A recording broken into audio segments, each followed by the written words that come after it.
السلام عليكم ورحمة الله مشاهدينا الأكارم من تلفزيون دولة إريتريا، نقدم لحضراتكم نشرة أخبار هذه الفترة يصحبكم فيها قاسم أحمد، والبدء كالعادة بأهم وأبرز العناوين.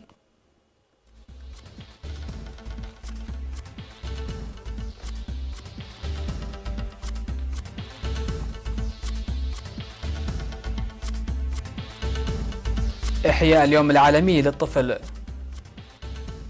السيطرة على الجراد في الإقليم الجنوبي، توزيع قطع الأراضي السكنية في حلحل،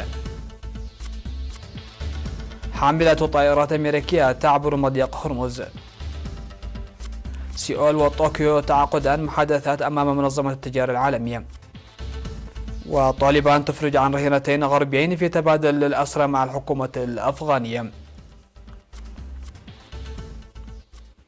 أهلا بكم إلى تفاصيل النشرة. تم في أسمر إحياء اليوم العالمي للطفل تحت شعار الجهد المنسق لحقوق الطفل. وأوضح المدير العام للرعاية الاجتماعية في وزارة العمل والرعاية الاجتماعية السيد مهرة آب في الساهية في المناسبة أن الجبهة الشعبية منحت الأولوية للأطفال حتى فترة النضال الصعبة، ووقعت بعد الاستقلال على المعاهدة الدولية لحقوق الطفل، وقد تم تحقيق نجاحات باهرة في تنشئة جيدة للطفل. وقالت مندوبة صندوق الطفولة التابع للأمم المتحدة في إريتريا السيدة شاهين نيلوفر أن تنشئة الأطفال بعيدا عن الضغوطات يجعلهم مواطنين مسؤولين، وقدمت توضيحا مصحوبا بالأرقام للقفزة الكبيرة التي حققتها إريتريا خلال السنوات الثلاثين الماضية لضمان حقوق الأطفال عامة وإشراكهم في التعليم وتوسيع الخدمات الصحية. شهدت المناسبة عرضا للصور يعكس تأمين حقوق الطفل في 30 سنة، هذا وقد تغير تاريخ إحياء يوم الطفل من 8 ديسمبر إلى 20 من نوفمبر بربطها بال20 من نوفمبر 1989 الذي صادقت فيه الجمعية العمومية للأمم المتحدة لتنفيذ معاهدة حقوق الطفل.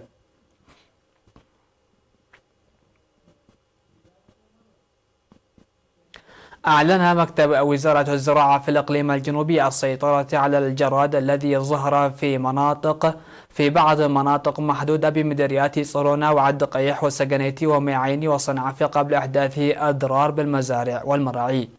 وقال مسؤول رعاية النباتات السيد حقوس هيلي أن أسراب الجراد ظهرت في 12 وحتى 16 في مديرية صرونا، وانتشرت في مديريات صنعاء وعد قيح وميعيني وسجنيتي، وتم مكافحته بتعاون إدارة الإقليم ووزارة الزراعة وقوات الدفاع.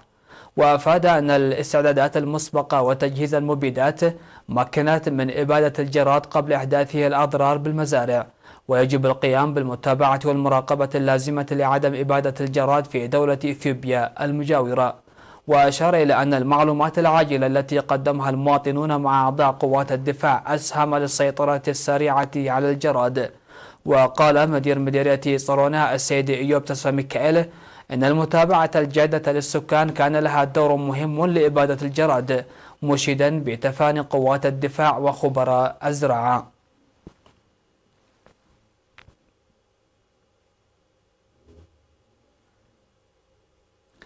عقدت سلطة الغابات والحياة البرية في إقليم عنسبة اجتماعات في المديريات لتعزيز مشاركة المواطن لحماية وتنمية الغابات والحياة البرية والدفع بالإنجازات في هذا المجال.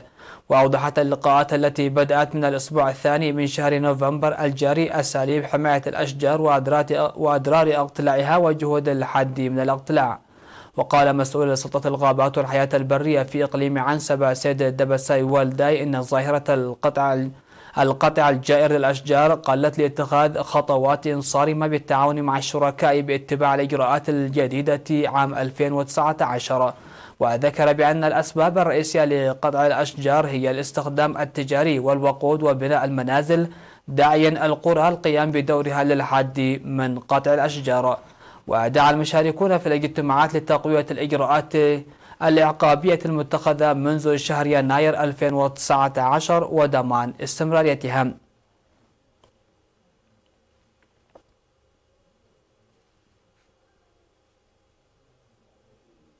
أجرى الأطباء الإريتريون والأجانب عمليات جراحة القلب للأطفال من 13 وحتى 20 من نوفمبر في مستشفى أروتا المرجعي. وقام بالعمليات الجراحية المنظمة برنامج الجمعية العالمية المعروفة بقلب واحد عالم واحد أكثر من 20 طبيبا من جنسيات إيطاليا ولبنان وصربيا وكوزوفو بالتعاون مع الأطباء الإريتريين. وقال رئيس فريق الأطباء الدكتور برونو مورزي لوكالة إرينا إنهم يأتون إلى إريتريا في مختلف الفترات منذ عام 2005 ويقدمون خدمات مهنية. وقد أجروا هذا العام 15 عملية جراحية للأطفال من 112 طفلا أجرت لهم الفحوصات الطبية. وأوضح بأن العمليات الجراحية كانت لمشاكل القلب منذ الولادة أو التي تأتي بسبب التهابات الحنجرة والفم. وذكرت إخصائية أمراض قلب الأطفال الدكتورة نادية أسانا أن أمراض القلب غير الخلقية يمكن علاجها بالخطوات السريعة التي تتخذ، مشيرة إلى إجراء الفحوصات الطبية ل10,000 طفل في مختلف الأقاليم. وأفاد أولياء أمور الأطفال أن التغيير قد يتحقق مع الفترة لكنهم يلاحظون تحسنا.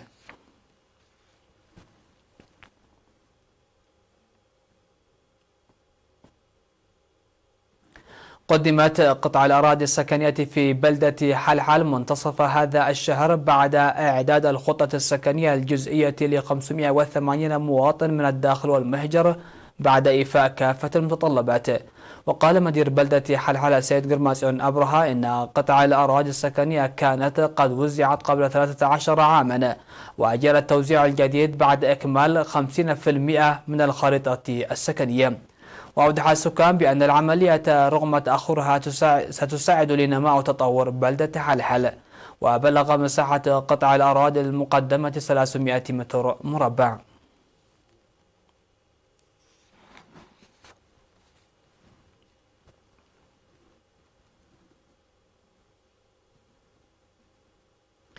قام طلاب وعمال المؤسسات الحكومية في مديرية تسني بنفير حصاد في قرست. شارك في النفير الجاري بتعاون الجبهة الغربية والإدارة في مزارع المنطقة الجنوبية الغربية من إقليم القشبرك أكثر من 1000 طالب وحوالي 250 من عمال المؤسسات الحكومية. وأعرب المشاركون عن سعادتهم للمشاركة في الحملة، موضحين بأن التنظيم الجيد أسهم لفعالية العمل. وزرعت مؤسسة المواشي والغلال هذه السنة مساحة 4500 هكتار في كتاي و1500 هكتار في قرست بالسمسم والذرة.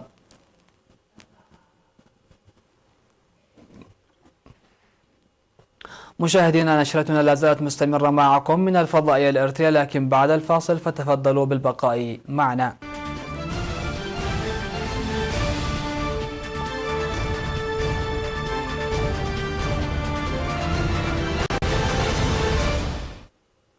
أهلا بكم على أنباء العالمية.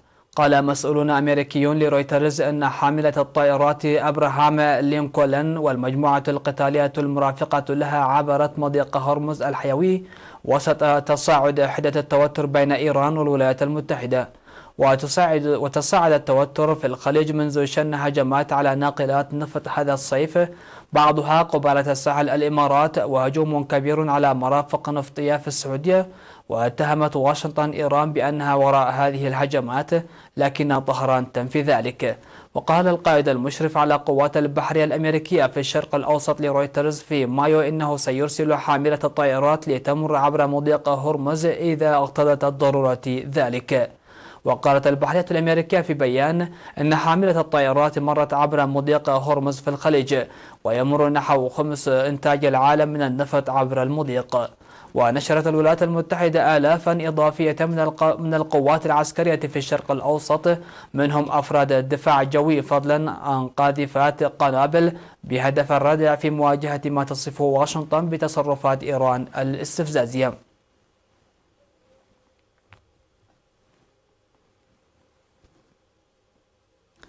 بدأت الجولة الثانية من المحادثات بين كوريا الجنوبية واليابان لحل الخلاف التجاري المستمر حول قيود صادرات طوكيو في منظمة التجارة العالمية.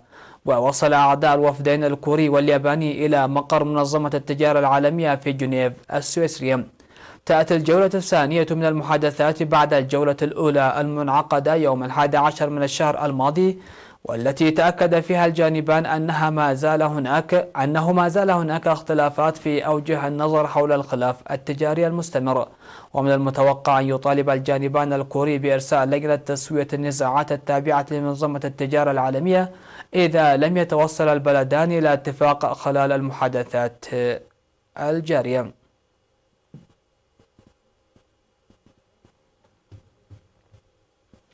قال مسؤولون في الحكومة الأفغانية أن طالبان أطلقت سراح رهينتين غربيين في مبادلة ب3 من قادة الحركة في خطوة تبعث الآمال في إحياء جهود السلام.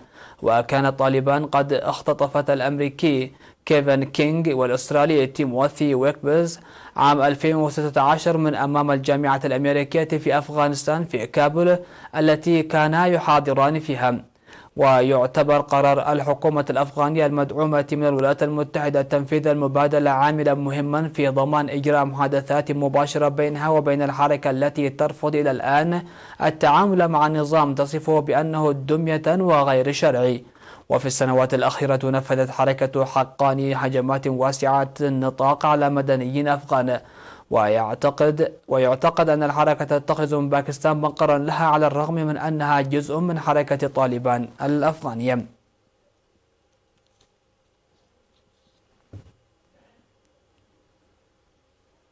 يواصل الانفصاليون الموالون لروسيا إزالة الألغام من منطقة التماس التي كانت تفصل بينهم وبين الجيش الأوكراني، وذلك إثر انسحاب قوات الطرفين من 3 مواقع على طول خط جبهة شرق أوكرانيا في نوفمبر الجاري.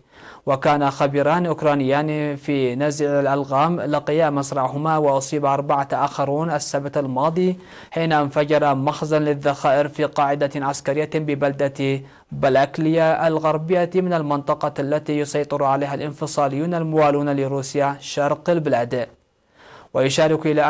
ويشار إلى أن نزاعا مسلحا اندلع في العام 2014 بين قوات أوكرانيا وانفصاليين موالين لموسكو تسبب بموت أكثر من 13,000 شخص.